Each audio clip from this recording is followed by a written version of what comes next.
do a one sample t-test. First thing you got to do is pull out the T Statistic formula. There it is.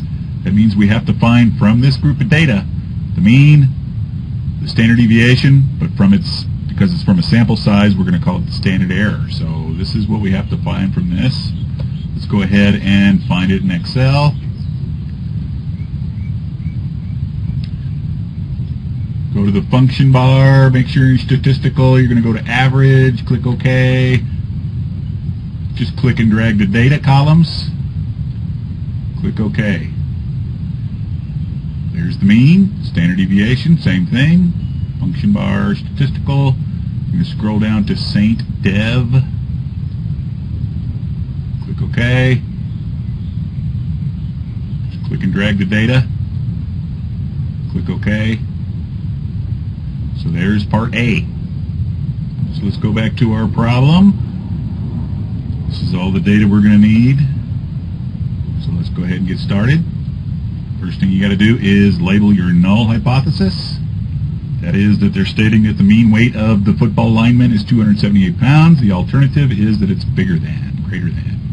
So the first step is find the T statistic. We went ahead and got the mean and the standard error. Let's plug and chug. We're going to get a T statistic of 2.72. Let's go ahead and look that up on a T-table. T-tables work differently than Z-tables. Okay, to look up values on a T-table, you need to know the degrees of freedom. We had 20 football players, so that means our degrees of freedom is 1 minus 20 is 19, so there's our 19th row right there.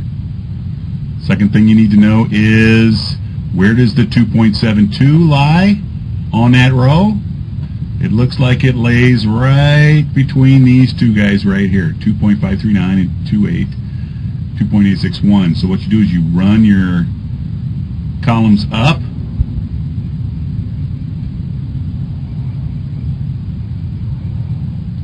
So it's between these two numbers. You just follow it all the way up until you hit the one tail level because it's a less than. So the p-value for 2.72 is, you just follow it all the way up here, it's going to be between 0.01 and 0.005.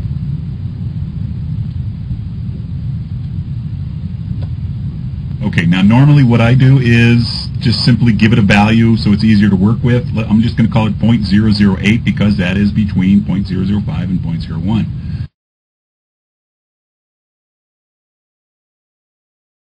Using Excel to find the p-value of a t-score, click a cell, any cell, go to the function bar, make sure you're in statistical.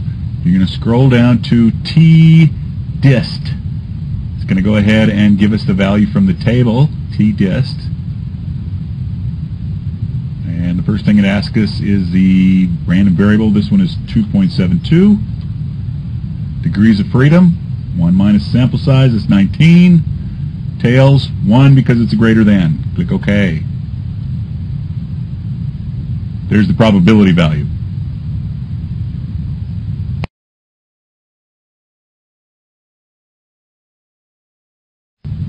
The p-value is 0.01. That's a pretty fine line there, but it did in fact come out to be smaller. So this is true. The critical p-value is greater than the calculated p-value. Therefore, we say that the data is significant at the 0.01 level, and therefore we reject the null. That's all there is to it. NGC out, NGC out, NGC out.